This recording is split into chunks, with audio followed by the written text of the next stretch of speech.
All right, guys, listen up. This story is the most interesting story you're about to hear. No, shit, no, it's not. Dude, just keep going. One more time.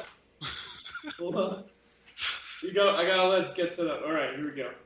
All right, guys. So this is when I'm telling the news story, and the news story is just super interesting. And as I get, oh shit, it's not. Hold on. Hold on. I'm gonna get a beer. I'll be right back.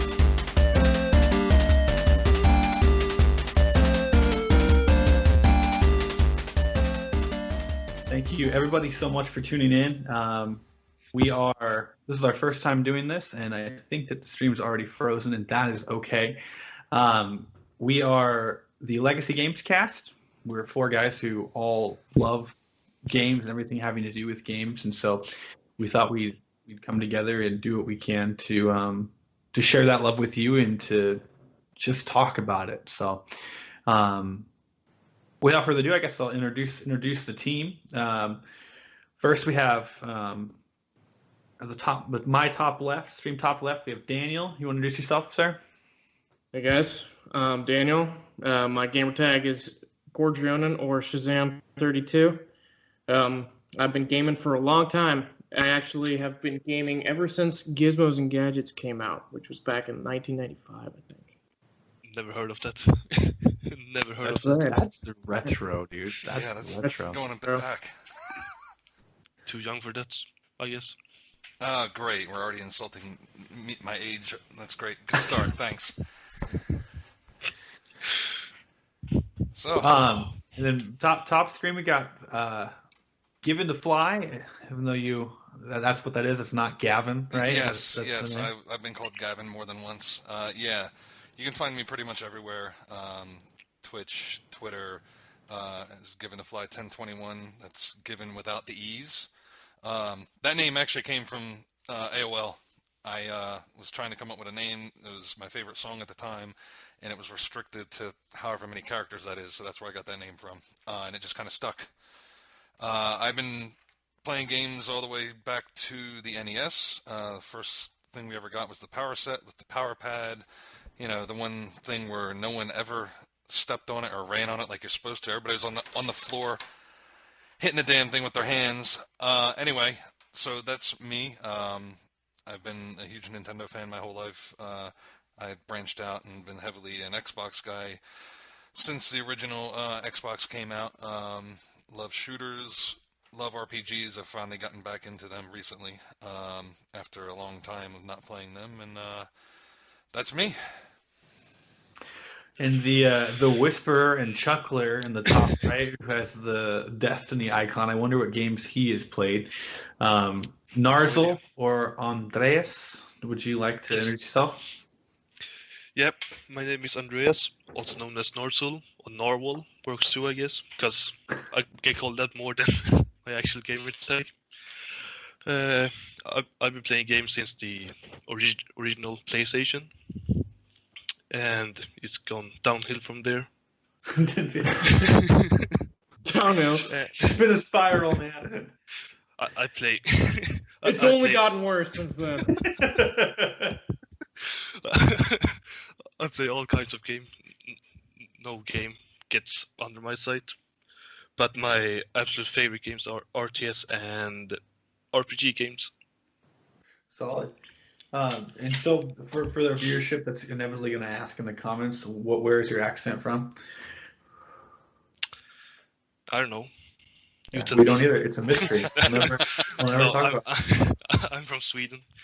The cold north.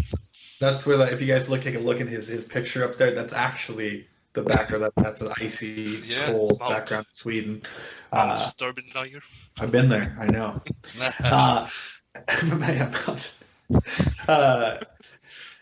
And I'm Nick. I go by Sovereign online. Sovereign Dude, if I'm feeling formal. My gaming background is pretty diverse, but it all started with the original Dune, and Dune 2, actually, not Dune 1, Dune 2 was one of the first. It molded the RTS platform. I played StarCraft Brood War, StarCraft 2, Warcraft 3 was in there, the Halo series. Really, I think that I play, the three major ones are RTS, FPS, and RPG, and I generally have one of the two more competitive style games going on, and then one of the RPGs I'm juggling with. I just love games because I think that it can be healthy to relieve some stress by going somewhere else and living out certain fantasies. I mean, too much of anything is not a good thing, but I really have enjoyed being a gamer, I guess, even back when it was more of a dirty word and less to be like cool gamer girl with your glasses or whatever. Cool. So we're the Legacy Games Cast, and here we are. We're gonna talk about some games. So, excuse me.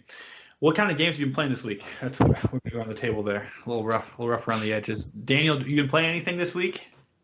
Not this week. I think I talked to you guys last time. I was playing the Talos Principle. And if people don't know, the Talos Principle is an awesome puzzle game. You can go around. It's like Portal, except it's like set of medieval times kind of a thing. You've got like these different settings, like ancient Rome, and you know, like the 1600s and stuff. And there are these ruins, except you're a robot. There's a whole thing. But in short, I was playing this puzzle game, trying to figure it out. And there are these special puzzles called star puzzles. It's basically like, you have the regular puzzles, and then you have the extra hard puzzles that get you to newer heights in the game. And those are called the star puzzles. There was one star puzzle, I spent like 5 hours just trying to figure it out. I was just sitting there, you know, looking. I was just sitting back, I was looking, I was just like, and I just couldn't figure out how to do it. And then finally I go online, I try to figure out what it is, you know, I'm like, all right, screw it. I'm just going to look at the answer. I don't care anymore. You know, like I'm the prideful guy usually with that sort of thing. But I was just like, I don't care. And the answer was so stupid. It was so dumb. Like I missed just this little tiny piece of it. I was just like, yo, you actually have to put it through, like, you take this laser and put it through this door.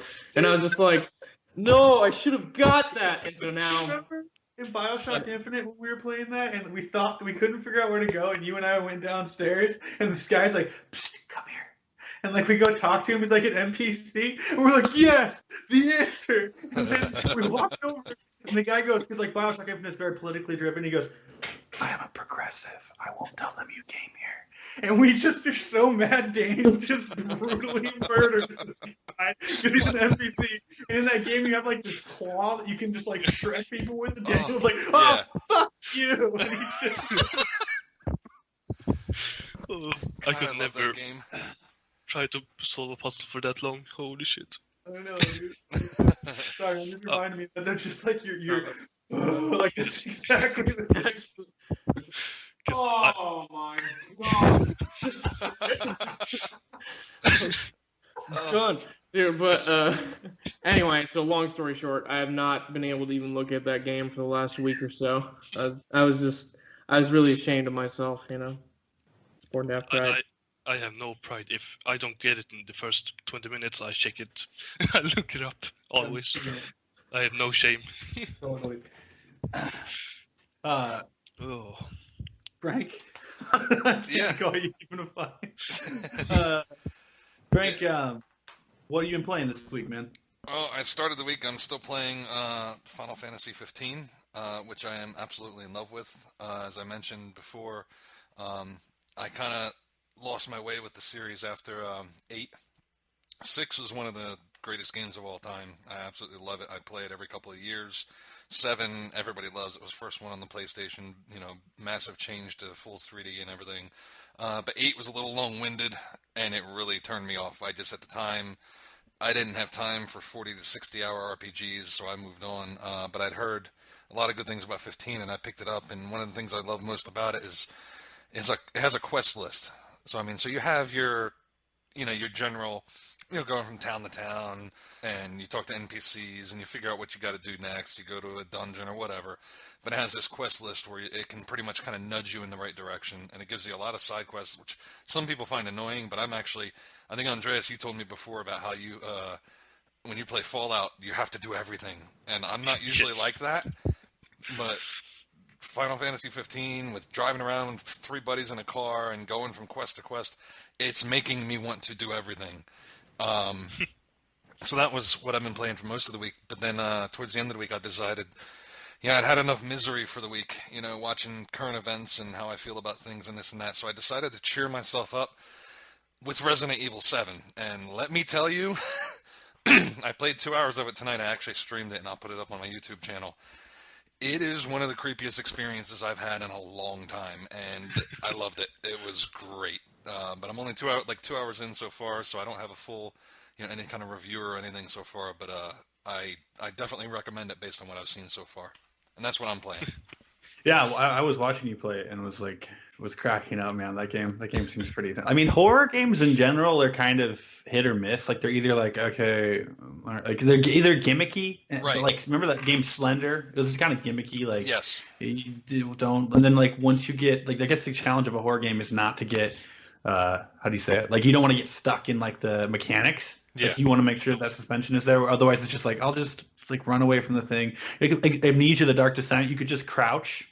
You just crouch behind something, and the monster would walk up and be like, "Yep." and once you died, and leave. Monster, once you died from that monster once, he disappeared. Yeah, you're like, it's fine. Yeah, and that was the great thing about this is that it was, it was very simple controls, and in fact, it kind of, at the very beginning, you don't have a weapon, and it just kind of eases you into it. It doesn't just throw everything at you at once, and it helps with the immersion into the game. It really does. It kept it guessing, and I got a lot of flack on release. I mean, we can talk about that later, but I think that it's if it didn't have the title Resident Evil, all these fan people were like, "This is where's the Umbrella Corporation?" And it's. I mean, but they probably the same people that liked the movies, even though anyway. Mr. Narzo. I haven't watched the movie, so I can't say anything. I mean, you want to talk about yourself and your beautiful armor, how you got it? My what? Your beautiful armor and your profile picture. No, I don't play that right now anymore. Yeah, that's a sore subject for us. Yeah, I've been playing mostly RTS right now. Like Company of Heroes and Total War Rome 2. I've gone back to after putting it on the shelf for a long time. It's after the updates, on release, Rome 2, there was no point in playing it. You could sit for 15 minutes before rounds, before you got to do anything. I don't know why or how that was possible. But now it's a really good game. I played the old one, Company Heroes, right? No, Total War Rome 2. Oh, totally lost. but I play Company of Heroes too, but mostly Rome nowadays. So what to say? I totally forgot. that's okay. Yeah, I think I can share your RTS background a little bit. But so moving on to we're gonna do for the show. We're gonna do little segments. One of each three of these gentlemen is going to just talk about a few things been on their mind about gaming, things they want to discuss, and then we're going to move into kind of our more general discussion. So Shazam, did you want to kick us off with that? Yeah, absolutely. So what I got is a little bit of an industry news on the gaming scene, because a lot of interesting stuff has actually been happening lately. First thing I noticed was I was reading through about Halo Wars 2. Mm-hmm. And I played a little bit of the original Halo Wars. I wasn't super hot on it. RTS on console is brutal, man. RTS on console is brutal. Also, I'm definitely a diehard original Halo fan. The original Halo came out. I got an Xbox and Halo for that. And, I was just like, oh my God, that ring is so huge. And I was super into it afterwards. And, the whole, all the way up to Halo 3 and then Halo 4. But, anyway, so Halo Wars seemed like a little bit different in style than that.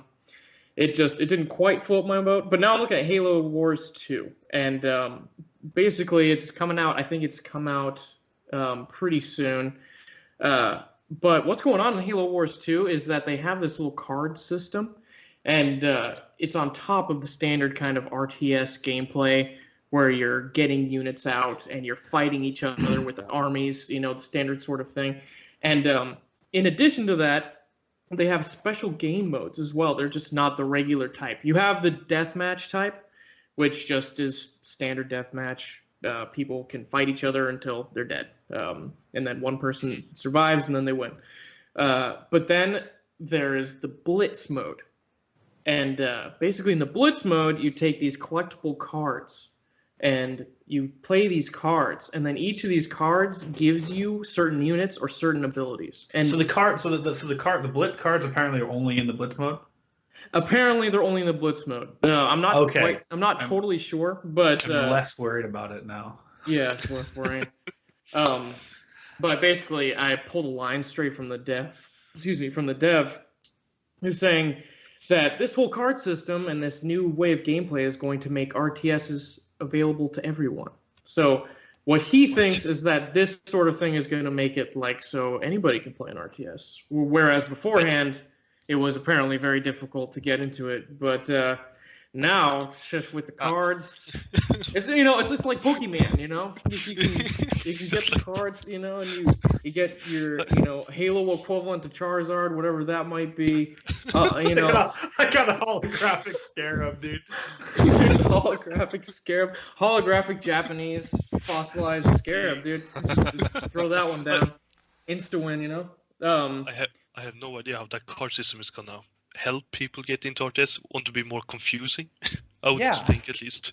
Not totally sure about that. I'll be honest. I looked around a little bit for answers to that question. I don't think that answers are exactly coming out about that right now. But we'll wait till the game comes out, and maybe we'll all end up eating our words. I hope I do, because I'm thirsty for another RTS ever since StarCraft 2 is kind of it's been in its death throes for a long time, and I stopped playing it. But I love RTSs, and man, I just am so skeptical of that. Because anytime I think about RTSs, they're extremely high skill cap, and that's a huge part of the appeal. RTSs are I would argue the most difficult games to play in the world. Competitively in a competitive environment. It's not aim and shoot and this grenade does this. It's literally you have to manage an economy, and you have this, and you have to go up this tech tree and bring your I would any dummy down. Yeah, what's that? I would agree with you here. That RTS. Yeah, so that's basically the way I feel about it. I just don't see any kind of way that they can make it something that's gonna be magically appealing to, the 10-year-old who really, who isn't already in a nerdy enough space where they're like, I'm going to stay up to the middle of the night putting, cheat codes into fucking StarCraft, pardon my language, and spend 5 hours playing this game, and trying to figure out all the different ways I can win. If you're not already on that level of nerditude, I feel like it's going to take a lot for you to get there. And I don't know if something like a card game is going to do that. Yeah, and I almost the thing about RTSs, and the reason that I think that real quick about that, I think that genre is dying. As much as it pains me to say that, I love RTSs, but I agree. They're so much harder to get into and to be good at versus a MOBA. A MOBA is so much more I'd only play once every 2 weeks friendly. It's insane. I play this one guy in League and I'm bronze and I don't care. That's much easier than what race do you play? Oh, this race. Oh yeah, well, I love going this strategy, but on this map I like to do a different strategy because lurkers are really good. It's just it's a whole anyway. And anything to revive that genre though, I'll give it a shot, 100%. Absolutely, because we can always hope. Anyway, with that out of the way, I think we can all agree that we're skeptical. But the next thing I want to talk about going on in the industry was something that's actually kind of old news, which is that PC games are kind of going south a little bit in terms of sales. This has been talked about for years now. There was a whole big wave, I remember back in the day, a couple of years ago. Back in the day, in the olden times. In the long ago. For games, that's so accurate, though. It's true. Things change fast, and basically everybody was saying that PC is dying. And they're like, mobile is coming out, and consoles are getting better, and you can have such a better experience. I can watch movies and play games at the same time on my console now.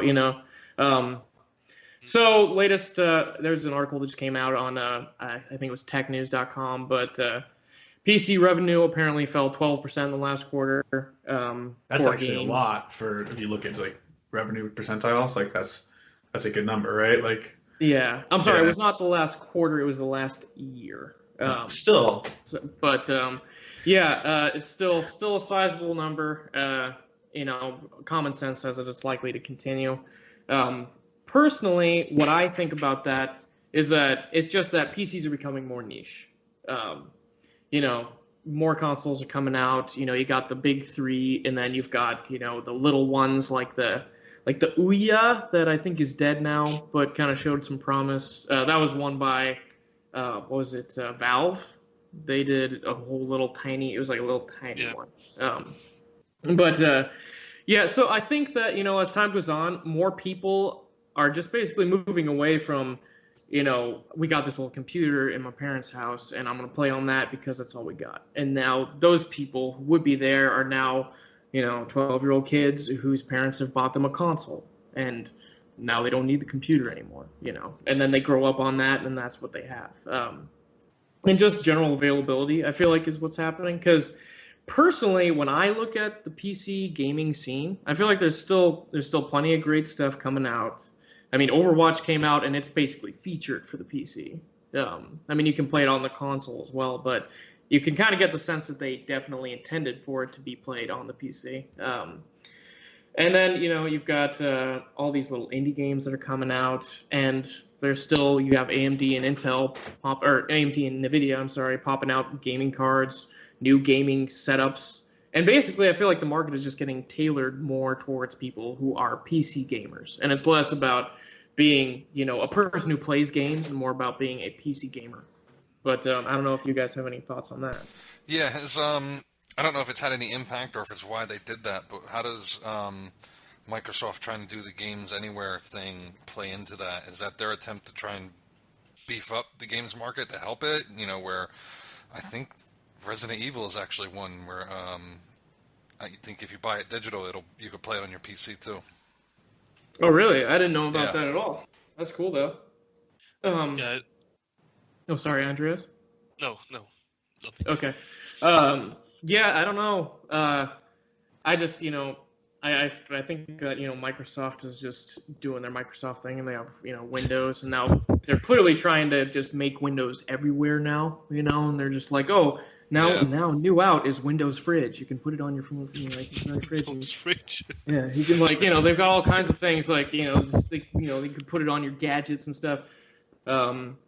To varying levels of success, but in general, I don't know exactly what. Well, I would be curious to just ask some big devs and big publishers what they think about that market. I have a feeling they would not be inclined to say much, but I would be very curious to see what their plans are, because personally, I don't think that PCs are going to die. It's certainly not going to be completely gone, but I don't think they're even going to shrink down into some kind of 0.1%. No, there's. Do you think that because of that? Do you think that's why big companies like Blizzard are now dipping their fingers first with Diablo? Actually, I guess Blizzard did StarCraft 64 back in the 90s, if you guys remember that. But do you think that's why they're now delving into we saw Overwatch released on 3 platforms? Maybe it's more that we have these identities. I don't know. Do you guys? Because I don't think that PCs are going anywhere because of the skill ceiling provided by keyboard and mouse versus a skill ceiling provided by consoles, which do have aim assist. That's part of the package. What do you guys think about that? Yeah, I mean, I'd agree with that, and I would also say that, advancing technology helps it too. I mean, it's easier than ever to hook it into your widescreen TV and have everything you're used to with your console. Well, I can say that if I had to choose to either play PC or console from here on out, I would actually choose console because there's less hassle to deal with. That's huge. You're right. I didn't think of that. Yeah, it's just plug and play. That's it. You can play whatever you want. And for me, I'm not a really competitive player, so that doesn't matter for me if I can't aim as good as people does. Just Yeah. if I can aim good enough to play the game, I'm happy about that. Like to be good at the game, but not like pro level. Like that's Yeah, it. I mean, yeah. the other thing that you got to take into consideration with sales is I think that we all can attest that your gaming experience and your gaming desire. I mean, correct me if I'm wrong. Is probably largely defined by what did your parents buy or what did your friends' parents buy for them. I grew up with a PC in the house and we installed games on it. Right. You know, Frank, you're a console gamer mainly, and you talked about you got the Nintendo. You know, like I think that now with the Xbox One, PS4 being so heavily marketed and so heavily established, like kids these days, meaning like the generation younger than us, you know, in their 12s, their 11 to 15 rate bracket probably, like have an Xbox or a PS4, not so much a PC generally.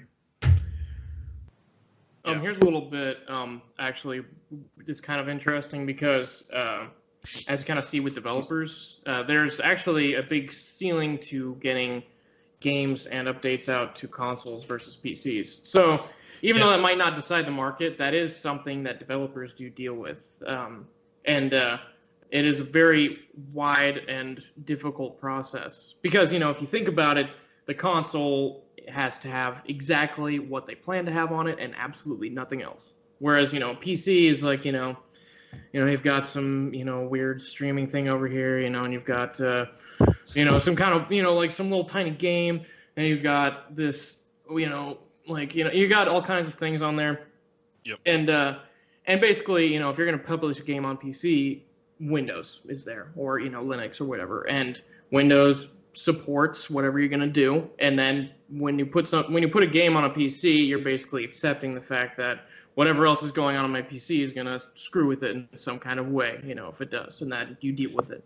On the console, you have basically, if anything happens that the makers of the console did not intend, then you have very angry people, things are going to go wrong. So hence, if you're going to put a game on the console, in here, we need to make sure that's not going to hurt anything else, including all the other games, including any features that we might add in the future to the console, and all kinds of things like that. So it's a hassle for developers too, as I understand it. It's a huge hassle. Yeah.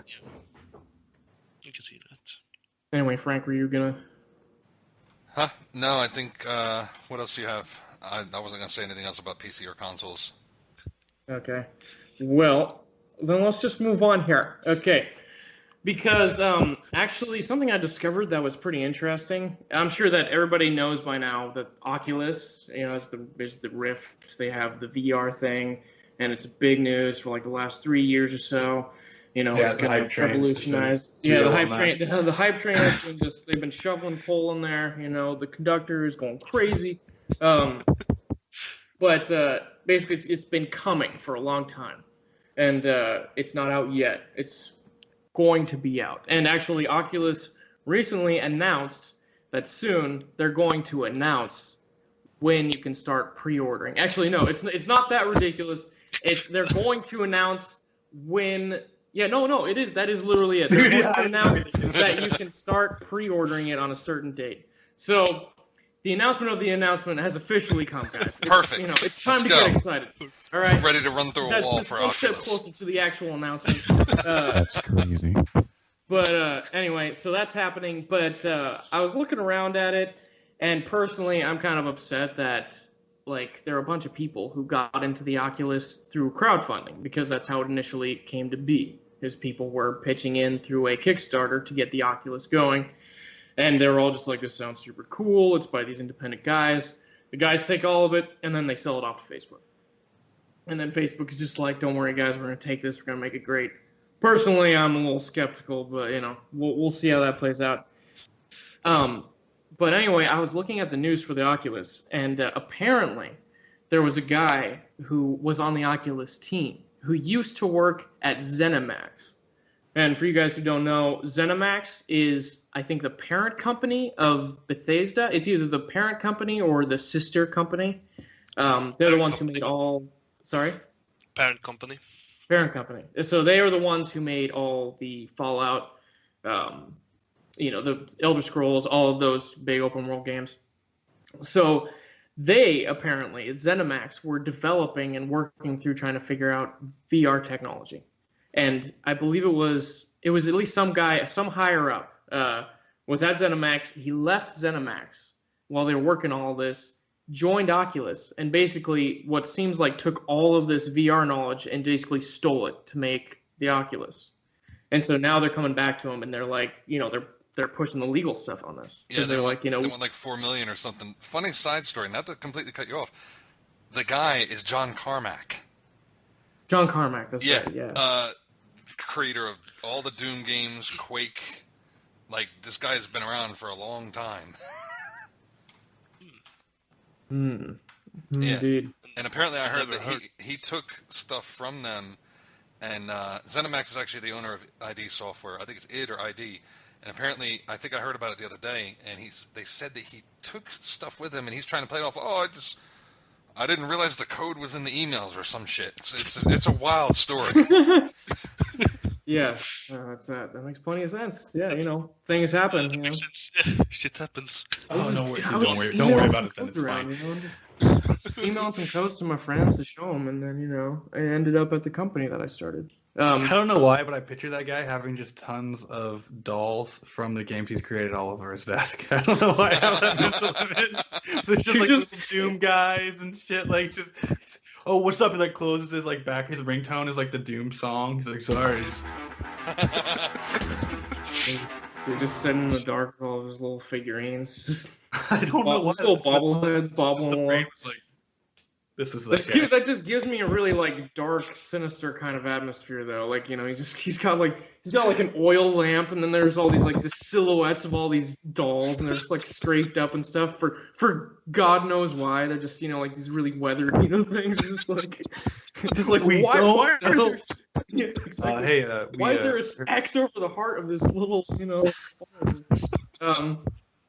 but, I trust him.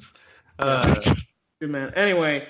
So to that point, though, personally, I've been kind of on the fence about the whole VR thing. I've heard a lot of great things about the HTC, basically a response to the Oculus that, from what I've heard, is at least just as good and is actually out. And, I looked at it, people say it's cool. Like, I've been on YouTube, and you could see the people, like, flipping out. They're trying it in the mall, and then somebody like tripped somebody. Like there was a video of a guy like pretending, like using a VR of walking on like a board on top of a skyscraper, and then he just gets jumped, and he's like oh, and he falls down on the ground, and just like there's this huge amount of immersion with it. And I believe that. I have not had a chance to try it yet, but I have misgivings.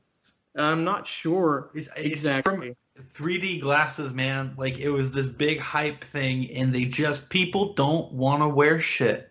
Like that's the thing. Which is why the 3DS was so successful, because you didn't have to wear glasses, and it was really pretty cool. Especially the later version, the XL, where they honed in on because on the original 3DS you had to hold it in a certain position for your eyes to actually see the 3D. Otherwise, you'd literally go cross-eyed watching it. But apparently the later versions of the hardware, they revised it, and they actually had there was a larger field of view, I guess is the way to describe it, to where you could see the 3D better. And it worked great without glasses. It was actually impressive, because you're right. People don't want to wear glasses. There's a way to do it, and there's definitely a future there. I just don't know if it's going to be strapping something onto your face. I don't know. Like, I think if I tested out VR once, I don't think I would want to do it again. Like, now I have experienced this. I don't need to buy it and have it in my house and play games all the time. Just it's too niche, I think. Yeah, like I think part of a lot of casual gamers' experiences is sitting on the couch, like right, like that's like with your Doritos or whatever. But like the whole moving around, like so if they can figure out a way for it to be not niche, it's great. But the thing is that like I don't think it would ever. It's too inconvenient at the moment to be anything outside of like a horror game or a puzzle game or something where it's more visual. It's funny you should say that, because surprisingly, Resident Evil 7 is actually getting good reviews on VR, the PS4 VR experience. And I mean, and I was just looking at an article, an IGN article, that they were saying basically it's, and it has a lot to do with what makes the game good itself, how much the game focuses on atmosphere over gimmicks and over different things, and it really tries to immerse you in the experience. So it makes sense to me that would be really good. From playing it for 2 hours, I could definitely see where playing it in VR would really creep me out even further. I mean, it was bad enough I had my headphones on. At one point, my kid came walking in the room and scared the shit out of me. But I can imagine VR being that much better, and that's what the word is so far, that it's finally the first, full-fledged standard AAA type game that shows you what it can do and that shows that it can be more than a gimmick. I would bet if any company can make VR work, it would be Nintendo, as weird as that is, because I feel like they've always wanted to be part of the, they had the Wii stick, they've done so many things that are physical. Right. And that's a good point too, because we were just talking about it last week, the new HD Rumble and the Droid pads for the Switch, that's a step in the right direction, because so far they don't have great controllers for VR. If I have something in my hand that, is more immersive and makes me feel like I'm really understanding what's going on just by the vibration in the controller, yeah, then we're heading in the right direction, because you're right, that's been something that's missing. And it's funny you mentioned Nintendo and VR, considering they put out the worst thing with the name Virtual in it of all time, the Virtual Boy, which was a total disaster. I actually owned one when my brother did, and I actually liked it, but it was so bad. It was just it lasted 6 months, I think. Yeah, Nintendo's always if you look at everything from the pad to the Power Glove, they've always been really hands-on, tactile with their gaming experience. So that's why I think if any company could figure out how to do VR properly, I think they could. Right. That said, they should just make a Mario survival horror game or some shit, or Pokemon where you're lost in the forest and trying to run away. But. So now that I think we've kind of segued over, is there anything else you wanted to cover, Daniel, or are we good? No, we're good. Okay. All right, so keeping on the Nintendo subject, a lot of the Switch specs were actually revealed. Some of it's, boring, some of it's nothing major. They're still hiding, what's actually in the CPU and the GPU. They just listed a NVIDIA customized Tegra processor. There have been Reddit threads speculating on what it is, but I don't think we'll really know until somebody does a teardown, and who knows what will happen after March 3rd. But one of the interesting things that I thought was kind of cool is everybody's wondering, how are they going to do voice chat? They're not packing in a headset or anything. There's this talk about this app. But apparently, and it's a good sign across the board, Nintendo seems to be moving towards non-proprietary methods of handling the technology. The DS, the 3DS, it's all been a proprietary plug. They're using USB-C now for everything, both for charging the controller, the Pro Controller, for charging the system. They have Bluetooth 4.1 in TV mode. And that sounds to me like it should be for Bluetooth headsets. So that, solves, hey, how do I have a headset for chat? Well, when it's plugged in the TV mode, meaning when it's docked, you can use a Bluetooth headset, which a lot of people probably have already. So yeah, so it sounds like they have Bluetooth headsets in there. The max resolution is 1080p, 60 frames per second, which is great. That's what it should be in 2017. When it's in handheld mode, it is 720p. It doesn't seem to be too heavy. There's a standard headphone jack. There's a lot of things that they didn't detail in the presentation that make it just seem like, more of the standard stuff you would expect to see in a system like this. Battery life to me seems reasonable for a 720p screen of that size. If I get 3 hours playing a Zelda game, I still think that's reasonable, and I don't have any issue with that. So I'm looking forward to it. Numbers look good. The system looks good. It's just over a month away. Thank goodness next month is February, the shortest month of the year. I might go nuts waiting to play the new Zelda, so I'm glad to have that coming at me. What do you guys, that you've seen so far, that I might have mentioned to you last week, what do you guys think of the Switch? Do you think it's going to be something interesting, or do you think it's going to be another Nintendo console that nobody puts games on? What are your thoughts? You want to go? I mean, I can start off. Andreas, do you have anything? No, it's just. I don't have anything. I think we just figured out who our Nintendo correspondent is. I'm not much of a Nintendo guy, not because I don't like it, because Yeah. I only played. I had a Game Boy and a Game Boy Advance, and that Okay. was the end of it. I enjoy Mario Kart. The thing that Nintendo does that I still really appreciate is they have not moved away yet. They have not moved away from the couch experience with your friends, from the in the same room playing Oh, yeah. this game.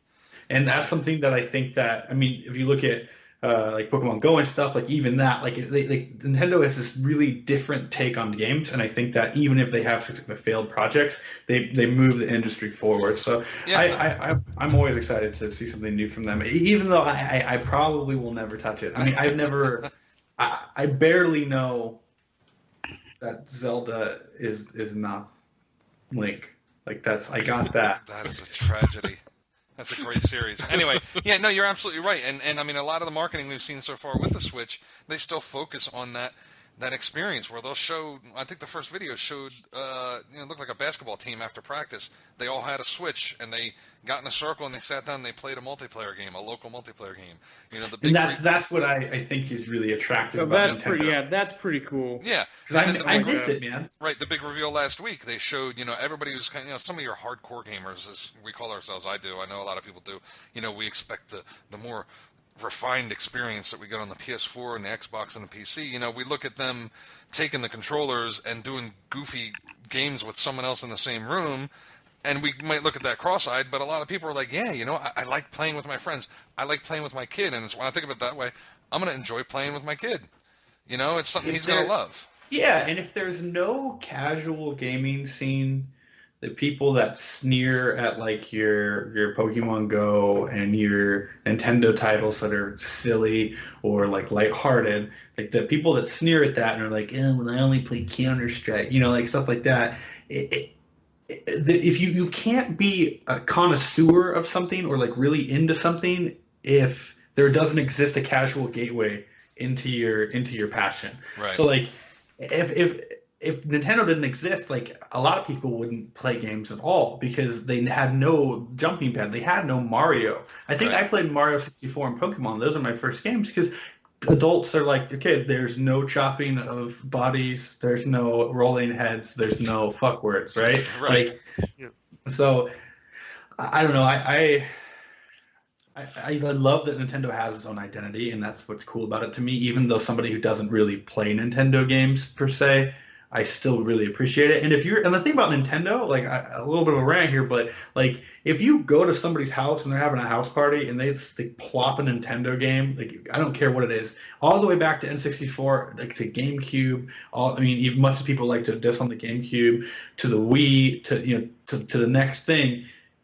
You can just sit down and play it. There's no okay, so he takes 4 damage and then that's -2 and you have to block with X. Like there's none of that. Like there's none of the the learning curve there is with any PlayStation game or Xbox. So moving on to more. Wait. Oh, go. I have a question about the Switch. Sure. Can you play multiple people on the same Switch when you have it in TV mode? Okay, good. Yeah, I don't know the numbers on how many controllers can be plugged in or anything of that right in front of me. But yeah, you're gonna have, because I know that you have the Pro controller you can buy more Joy-Cons. I mean, if there's any negative about the thing, it's how expensive the damn things are. But whatever. So moving on, another set of specs got out. Scorpio specs. The new Xbox project came out. Digital Foundry got their hands on a white paper, and they confirmed that it is around 4.5 times more powerful than the current Xbox One. Which hasn't really been tapped yet either. Mass Effect Andromeda is going to be the first game I think that really. Yeah, so it's a very interesting thing. Now, the one thing that they said is it seems to be that they're not doing a pure 4K. They're doing similar to what the PS4 Pro is doing, where they're upscaling. But I believe, and I can't find my notes on that, I believe it sounds like basically you can still, and this kind of fits with their philosophy, where they've said that there will not be a game that won't play on your Xbox One, where they can focus on building the game for the Xbox One, and then the new hardware will scale it up for them to 4K. Now, I'm not sure how that all works, because I know that traditionally when a developer gets their hands on a new, piece of hardware, they want to bump up the textures, they want to do all sorts of different things that they can't do with the weaker machine. So I'm not sure how that's all going to work out, but it's significantly more powerful than the Xbox One. And in fact, one of the developers for Ori and the Blind Forest, which I still have to play, I've heard it's a really good game. Oh, so looks do I. pretty. Yeah, I got it. I downloaded it. I gotta play it. Yeah, it's on my GameFly list. I haven't gotten to it yet. Looking forward to that. Yeah, he actually snuck over on the NeoGAF, and they confirmed that it was. I guess his last name's Mahler. I didn't catch his first name. Thomas Mahler, CEO of Moon Studios. He said it's a next-gen machine with the added benefit that your old games will still be compatible. From this point on, similar to PCs, you won't lose your library when you buy a next-gen system. And he said Microsoft is going to have to do a little bit of work, though, to clear it up, that it's not just a half-assed upgrade, and this is his quote, which the PS4 Pro kind of is, but a full-blown next-gen system that's just backwards compatible to your current library, which is surprising to me because I feel like these systems are kind of just hitting their stride with software coming out, and Microsoft. Yeah, I mean, we just stopped calling the Xbox 360 last gen. Like we finally got rid of that. But to your point, forgive me for the brief interruption, but you said like that they can scale up or they make it for the original one. All four of us here can attest that from Destiny, when they make something for last gen and they're gonna scale up the quality. It down the road, maybe not initially, but down the road, it really can start to muck with the gameplay for these more capable consoles. And then you have a company that's like, we're not doing that. We're just making here is a title that is totally for the new gen, and it's awesome. Enjoy. And then that just blows everything out of the water. Right. Like, yeah, I mean, visually with Destiny, after playing it on the 360 for like 3 months, when I jumped to the Xbox One, it blew me away. I mean, even Bernice doesn't play games. She looked up from the couch and she's like, "What? Holy shit! Are you kidding me?" And it looked amazing. But yeah, then we'd run into problems. Oh, well, you can only have 20 items in your vault because we're still working with the Xbox 360, and it's like, come on. And I think that's where the crossover and this really complicated DNA of code that you get from like trying to encode it on multiple platforms. Granted, Destiny did also do it on the PlayStation, and they tried to just import it in the same, like not the same format, but I mean like as I understand it, that the Xbox 360 and PS3 were like hugely different, and then the next gen consoles were a little closer. But trying to figure all of that out and how you can make it compatible with every single one's got to be a challenge. And it's not like, and I think it makes for a really difficult patch or upgrade experience. 5, 6, 7 years ago, patches didn't matter really. Like I remember playing games that this is like the Pistol and Halo 1 10 or was it like 20 years ago now? I don't fucking know. Like the Pistol in Halo 1 was busted. It was the best gun in the game. Yep. There was but it wasn't like, oh, Bungie needs to patch this. Like that wasn't there. But now in 2017, there's like this whole social media movement, and companies are like, what do you guys want? What do you want us to do? Do you like this? Do you not like this? Because they're incentivized to move. I mean, if you look at and I think I'll talk about this at a later date, but like if you look at the way certain companies handle patches now and communication with their communities, I think that making any game for multiple platforms, especially when one vastly outperforms the other, you're on a slippery slope. Yeah, and that's going to be their challenge. It's going to be, hey, I just bought an Xbox One 4 years ago. You're asking me to buy a new system, presumably in the $400 or so price range. Why am I doing that? Why am I spending another $400 only 4 years into this generation? And you're going to tell me that my games are, restricted by the fact that they must work on the old hardware. How do they sell that? They don't. And I think that's 12-year-old boys. I think that a lot of companies, if you look at games that came out, I keep referencing Destiny because I know that's a game that we've all played, but games that came out in that threshold when there was this this current console that was really good, and then this new one like the Xbox One had just come out. companies like Activision were like, just release it on both. Like they didn't know because there was this gamble for them. If they release it on a new console and nobody owns the console, they're not going to make any money. If they release it on the old console and everybody moves to the new one, they're not going to make any money. So it's like this. It's just crazy. I mean, I don't. That's why I'm not in marketing. It's probably way simpler than that. Somebody in chat or like in the comments will be like, "This retard, this idiot," like doesn't. But that's typical for you. Anyway, do you have anything else, Frank? No, that's it. I think we're ready to move on there. So now I'd like to move on to Mr. Narzel. That's me. And every week we like to do Mr. He's the wizard, right? You're the wizard, the gamer. You know the archives. You know the deep wealth of knowledge in games. Every week Narzel brings us a title that either got missed or wasn't hyped up the way it should have been. It could have been an old game, and he tells us about it. So we all try to go play it. So what you got for us, man? A first-person shooter called Red Orchestra. Ostfront 4145 is the first installment, and just Red Orchestra 2 is the second one. I haven't played Ostfront as much as the second one, but from what I've seen and played myself, it's basically the same thing. It's I don't call it super realistic, but it's pretty realistic World War II shooter. Surprise, surprise for World War II. That. Dude, them World War II games, man. It's only the games you have to play. It's when you play on a server that's for, I think the maximum is 64 per team. So you can have 64 Russians and 64 Germans against each other, and where every gun is basically a one-shot kill. It gets really tense in some battles. So it's really realistic. Yeah. One bullet will kill you in the chest and up, unless you're using an SMG, then it's more. When did this come out? 2008, I think. 10. No, 8. By Tripwire Interaction. They are the same guys that make Killing Floor, if you ever heard of that.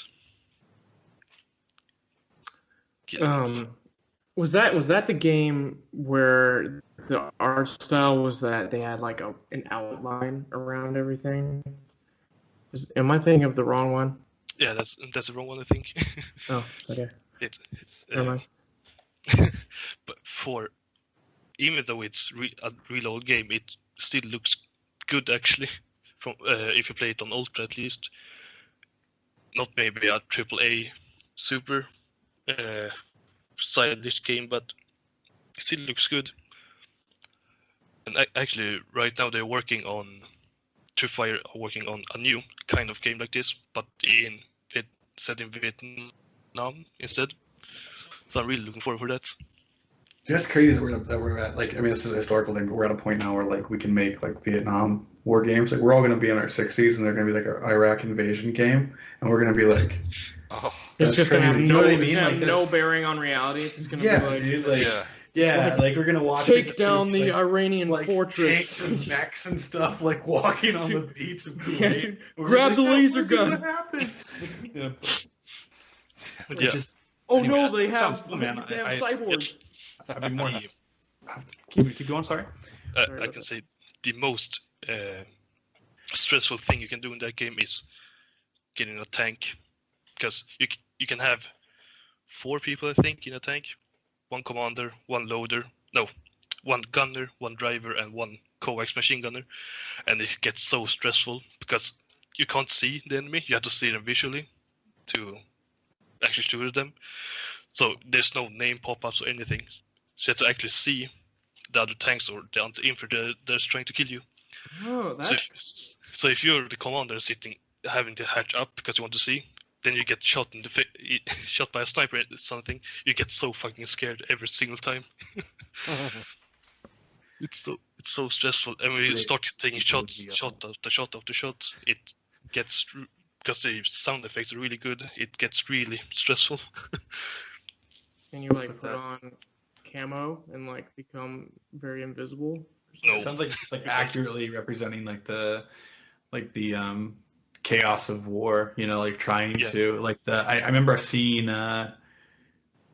somebody had taken Battlefield 1 and gotten rid of all of the HUDs and like the player names and stuff. And it was just like so ridiculously intense, because like explosions, the guy running, I'm like, okay, that's on my team, that's on my team. You know what I mean? Like just like trying to, but yeah, that sounds cool, man. And as I said, the sound effects are really cool. When you're shooting the MG42, for example, you can't hear anything except for the gun when you're shooting. Pretty accurate. So if someone sneaks up on you, you're fucked. Just goes to show how much I missed when I moved away from PC games after college. I mean, hell, when I was in college, Counter-Strike had just come out, and it was just getting hot. I was playing that, playing all sorts of PC games, and then the Xbox came out, and I haven't played PC games since. And I miss out on things like this that are only on PC. It's convenience, man. Console gaming is way cheaper than PC gaming is, in my opinion, anyway. Like, because it's not like sure, stuff breaks, but it's not like for example, like I want to up my stream quality, and it looks like I might have to get a new CPU, and I have to look at like, I literally just bought this computer. Do I need to upgrade and pay like the $800 to $1,000 for that, or am I getting a new computer for the same amount? Like it's like these, and so like I envy you for going to console. Yeah, well, I mean, general, and it's funny that consoles, as we just talked about, seem to be heading in the exact opposite direction with the 4-year upgrade plan. It's like you used to, with the PS2 and even last gen with the PS3 and the Xbox 360, you buy a console, you spend a few $100, and you get 5 to 10 years out of it, no issues, generally, unless you get the Red Ring of Death, which the Red Ring of Death, dude. They're not perfect. They're certainly not. One of my Xboxes red ringed, and but I got over 5 years out of it. I got lucky, but yeah, I remember Daniel and I we grew up playing a lot of games together, and I remember I had his modded original Xbox. It was modded, but the thing about mods, especially back then, is they slowly become kind of cancerous tissue. You know what I mean? Like they're all like they just slowly start stacking on each other and interacting, and now it's not going right. And like that thing red ringed a year and a half ago. The original Xbox, it was just modded like crazy. Like Garrett and I are playing gosh, what was that game called where you could crash and then go in slow motion? Burnout, dude. Burnout. Yeah. We were playing that game, and like it just red ringed, but like literally we had like Halo modded in that game, Halo 2, where they had a gun that shot Master Chiefs that exploded after 10 seconds. Like it just shot like the model of the Master Chief. Yeah. It's crazy how hardy consoles are, like if you had a PC for that long, no way, man. No way is it going to last long without something. Dude, I would almost amend that, though, with that. It's crazy how much technology that was made 10 years ago is much hardier than technology made, like, in the last year. Conspiracy theory coming. What? You need a tinfoil hat. Conspiracy theory voice, dude. It's time for the conspiracy theory tonight. It's crazy. I can't hear you. Don't you ever think? Could you not hear me? No, I was just saying, like. Okay. No, yeah, it's just things like things like made like 10 years ago, or just like way better, and like. I think that's on purpose. I think that planned obsolescence is totally a thing. Oh, yeah, and absolutely. And I don't think it was as much of a deal, like 10 years ago. Just simply because it was like easy as it is now to be like, okay, how can we pack all these things in so it just works, but then it's gonna overheat in 3 years, and it's gonna be totally broke. Yeah, I feel like there should be laws against that, but that's a whole nother discussion. I'm very. Does that wrap it up for Red Orchestra? Yes, sir. Red Orchestra. Play it. We'll link that in the description, just so you guys can take a look at it. I think that's good practice. We got a little bit of time left. Awesome discussion. We went a little long today with our intros. I wanted to move on to what we like a general topic of discussion. It's generally going to be the title of the show, but it doesn't necessarily mean like that's all we talk about. We're always going to bring you guys the what we can from the so I was going to pose a question. That's generally with how this segment's going to go. And that is a very broad question with a lot of meat to it and just open conversation. We're kind of going in a circle, like just have fun with this. What if you had to say what makes a game great, like a good game or a game that you play and you shelf and you're done, versus one that really impacts you?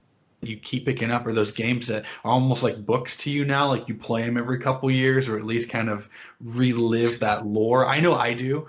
What would you guys say about that? Like, first off, what games fall into that category, and secondly, what is it about those games that made you fall in love with them?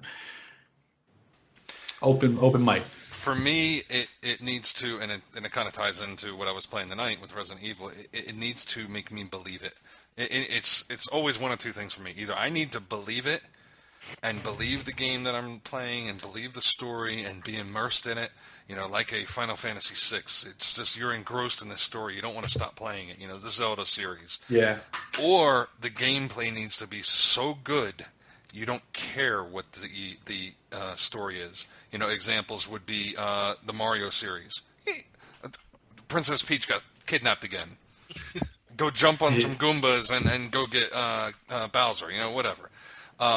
Destiny is a perfect example. The gameplay was so good that as frustrating and weak as the in-game story could be, we could talk about Grimoire for a month, but as weak as the in-game story might have been, the gameplay was so good you wanted to keep coming back.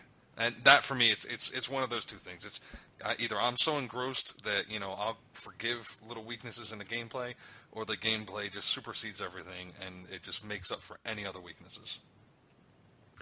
Yeah, totally.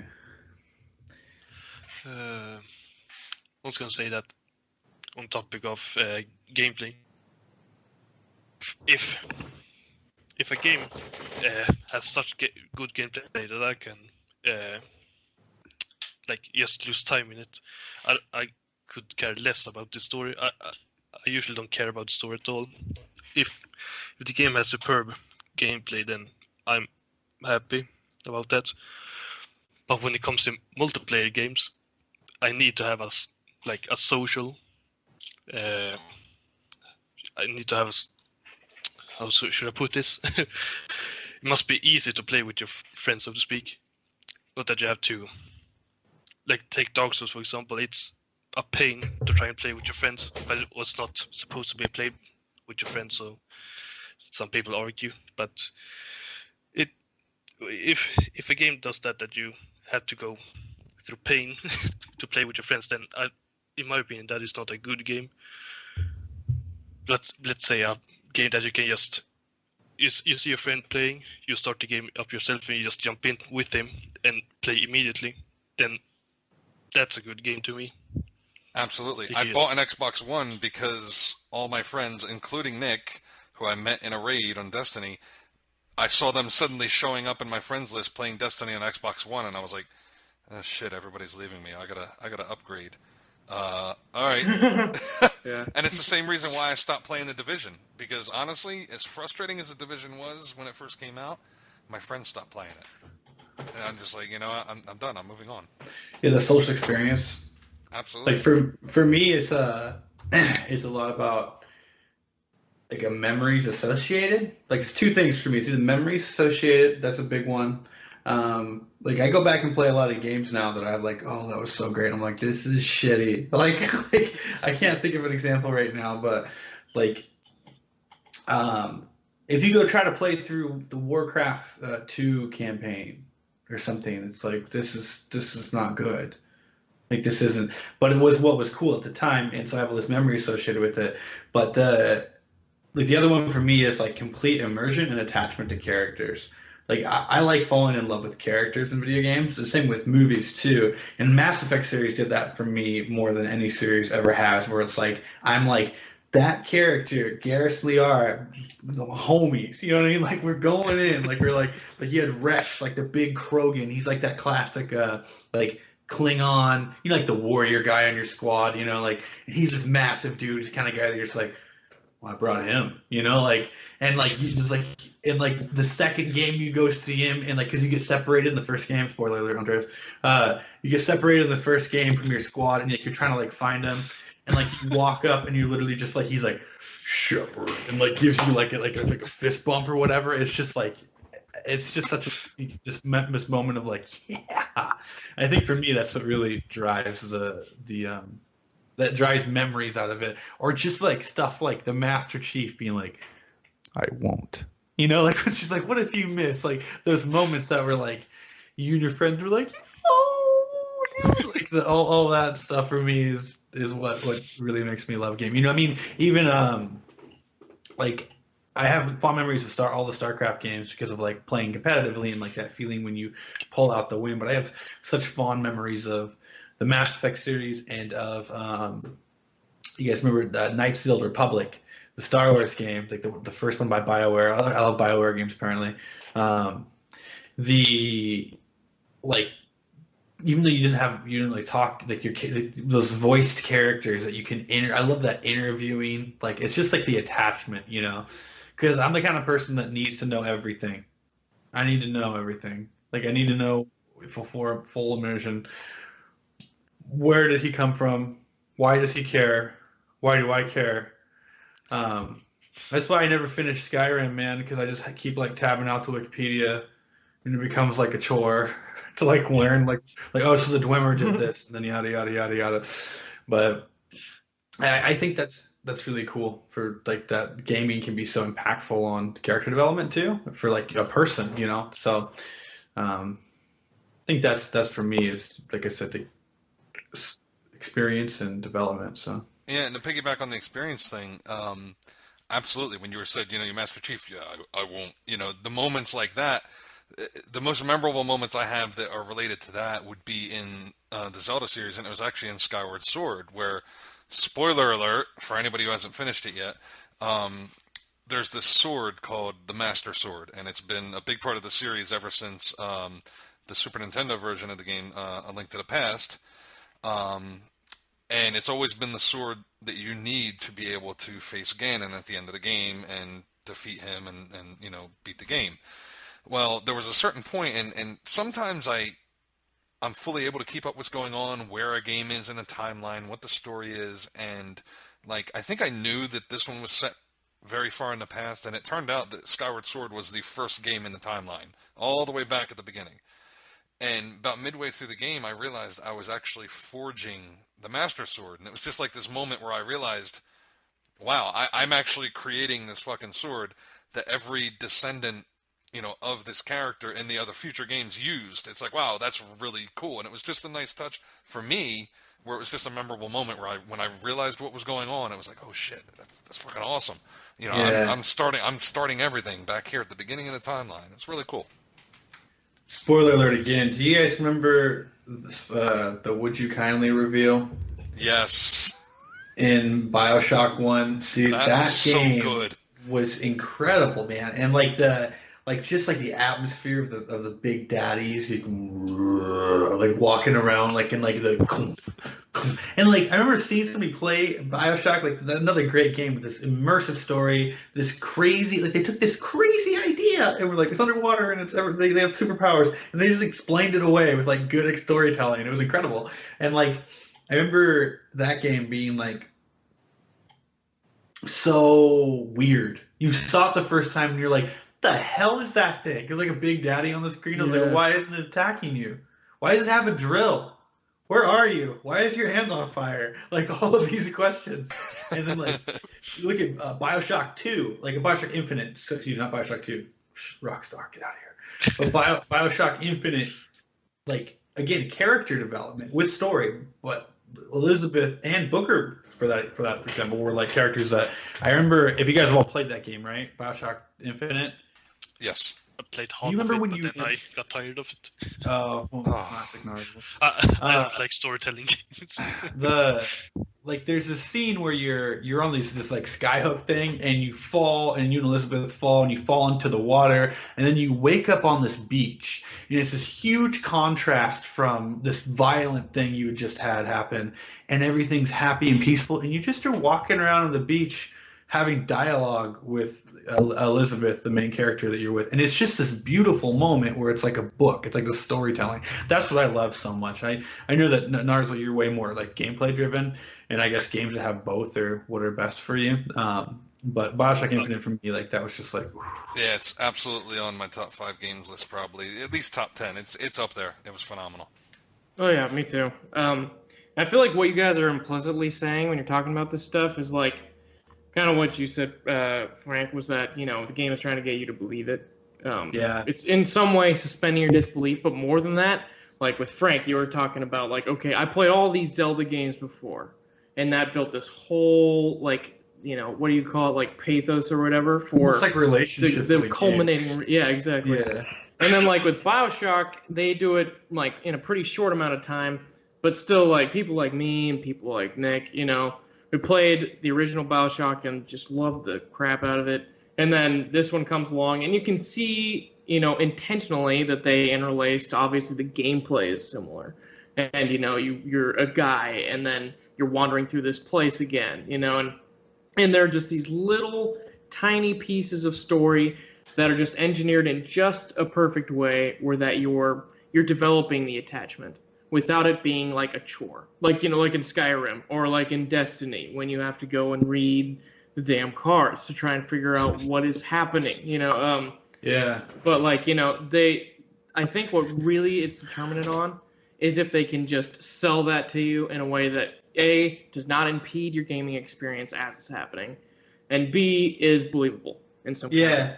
Well, the Skyrim though, like you're saying, like I had to know everything, but at the same time, like that wow factor of like looking up at like the Aurora Borealis while you're like in like the snow-capped mountains and like that music's playing is just like, oh my gosh, like I am teleported. I am Dovahkiin, I'm a warrior right now. Yeah, like that it's badass, man. Like that's why we play video games because we're probably not going to do these things in real life.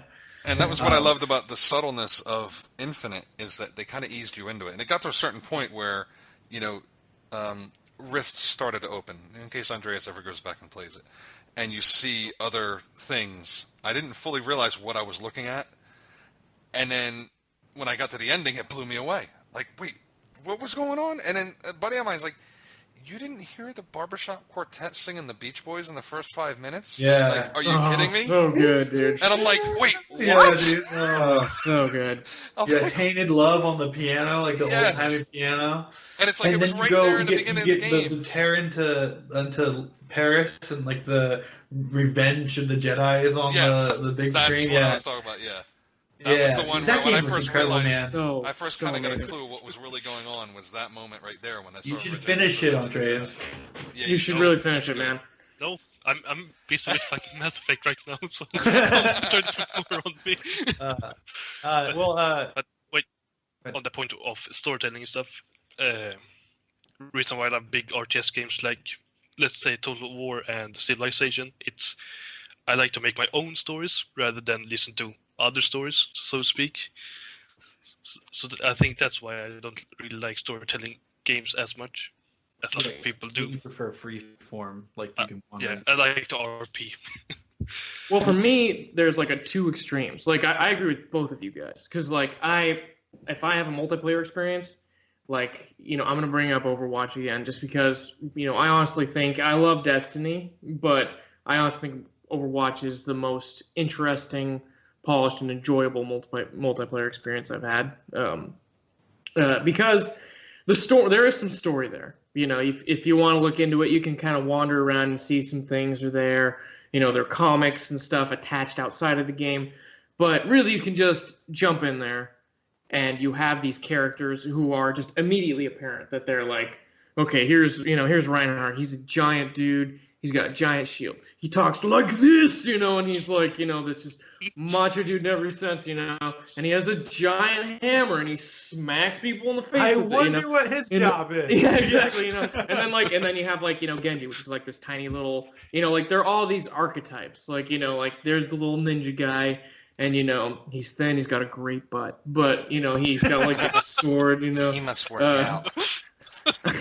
He must work out. He must be a robot. But all these different archetypes, and it's just apparent what kind of character they are, and you can just jump in and you can kind of assume the role of that character. And personally, I think Blizzard did a great job of just divvying those things up, because it's like, oh, you're the kind of guy who likes to be quick and do those kinds of things. Well, here's Genji. Genji is the cool, quick guy with the sharp sword and the throwing stars, And then here's Reinhardt. But other than that, you're just in the game. You jump in, no questions asked, and you're playing. Objective A. Like, it's very clear what you it lays out exactly what you lays out exactly what you need to do.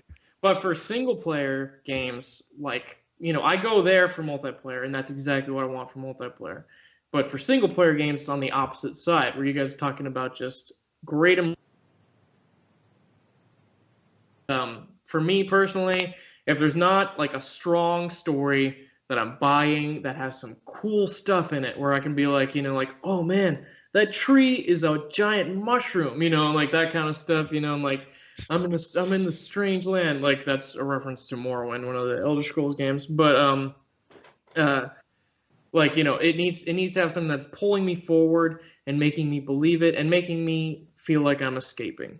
Yeah. Because really what I feel like it comes down to a single player is making something that gets you to escape. And so you're building atmosphere, you're trying to make something cool. On that note, the game that actually has really stood out to me recently, I would say BioShock Infinite is probably still way on the tippy top for me. Yeah.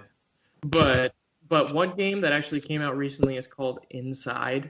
And I don't if you guys, for those of you who have not heard of Inside, it's 4 hours long. It's a short form game. But you are running around. It's from the makers of Limbo, if you've heard of that game. But you're running in what they call 2.5D, which is just you're side scrolling. But it's very 3D looking, and sometimes you're kind of going towards the screen and sometimes you're going kind of away, but in general you're going in one direction, and then stuff is playing out in the background. But it's like a platformer. You're a little guy, you're wandering around, and it dumps you into the game. The atmosphere is just beautiful. The graphics are great, but the first scene you get into, you're in a dark forest, and it's just desaturated. It's foggy. There's a truck in the background, and you can just see the glow in the mist of the brake lights, and it just starts pulling away, into the mist. And then you're running through puddles and stuff, and then the game just starts to evolve, just literally telling a story in the background as you're just running through and doing these various platform things. I won't talk too much about the mechanics and stuff, but long story short is that there's not a single word in the game.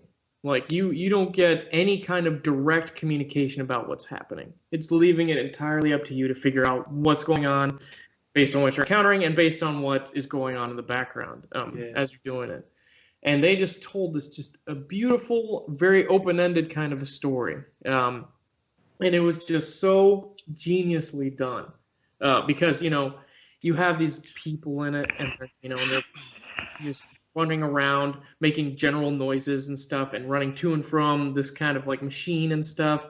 And then there's this really creepy thing where there's these people who are just walking like zombies, and at one point in the game, you're going down, sneaking around this giant complex. And you can see all these people dressed up in suits.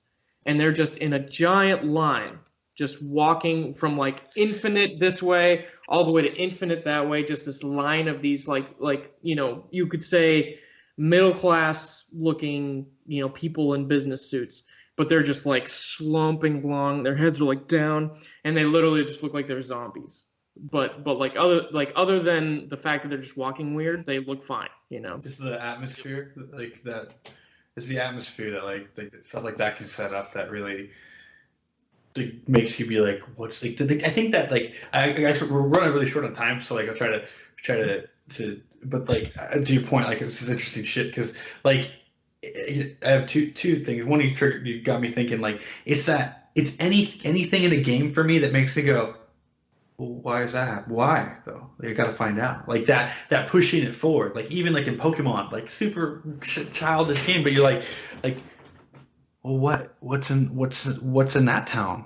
Or like, what's this gym leader gonna do? You know, like, and I think that there's like it's something like that any good game, like two things from what we've been saying is like it needs to have an identity and take you somewhere, and that can be on the battlefield on planet Korhal as the Terran army and StarCraft. Like that doesn't need to be like this wondrous area, and it also needs to like to make you want to keep doing it for some reason. Some kind of completionism has to happen. Yeah, and I remember that because that game's been on my list too to play because it's the same company who developed Limbo, which was also really good. And I for some reason never finished Limbo, but apparently this is more of a spiritual successor to Limbo and actually takes a lot of what they learned and what they did well with Limbo and just takes it to a whole nother level. So yeah, I've definitely had this game on my list for a while, and I need to go back and finish Limbo because I really enjoyed that. Yeah, absolutely. Anything that gives you a sense of like what's going on, I think that's integral. Yep. So, anybody have anything before we wrap up? Nope. Yeah, I think that's it. Cool. Shazam, where can people find you? You can find me on Twitter, twitter.com/Shazam32, and you spell those out because some other guy has Shazam32. I already tweeted him. I told him he needs to get rid of it, but get out of here. That's the type. This guy I was like, damn it, dude, give me your username, and that was basically what I said. But we'll see if we get back. Same deal there. That's about it for me. I'll skip you for now, Frank, because I'd expect you to. Where can people find you? Anything you put out there? You can only find me on YouTube. That's about it. I don't have any other social media We continue. site right now. Sweet Swedish dating apps that we don't even understand. We wouldn't even get it. That's pretty much if anybody sees that name Narzel, it's pretty confident it's going to be you most of the time, right? Yeah. Yep. Or except if you're playing World of Tanks, because some guy took my username. It's not the word you wanted to call him. Cool. I am. Oh goodness. On Twitter right now, I'm at Nixonbaugh. That's NIXENBAUGH. That's a combination of my first and last name. Twitch, I am Sovereign Dude. I can also be found on YouTube as Sovereign Dude. And last but not least, Frank or Given a Fly, where can we find not only you but the content produced by this group of guys? Yeah, we're gonna have everything up pretty soon at LegacyGamesCast.com. We're Legacy Gamescast on Twitch, which we'll be using that soon. Just getting all that stuff fired up. For me personally, I am Given to Fly 1021 literally everywhere. As I mentioned earlier, that's Given to Fly. There's no E's in the word given. But I'm on Twitch, YouTube, Twitter. My Twitter account is my most active, but the other two will spin up as we move forward. I'll be adding in that Resident Evil stream from earlier to my Twitch channel and to YouTube. So that's where you can find me, and we'll have a lot more info coming soon with regards to the podcast itself and where all of our stuff can be. We're going to try and get it everywhere. Yeah, I think it's super exciting, and again, we do this just because we want to, and it's fun for us. If you have any questions or want to reach out to us, just comment on the YouTube videos, type in the Twitch chat, and you can email us at legacygamescast@gmail.com. Love to have you guys involved, and thank you for watching. Thank you for bearing with me. Apparently my mic's having some issues, and my Twitch, the stream was horrible in the beginning. So this is our first go at it, and no, it's not top notch, and maybe it never will be, but damn it, we're gonna try. So thank you for your patience, and thank you for sticking around with us, and we'll see you guys next week. So until then, see ya. Later. See you guys later. Bye.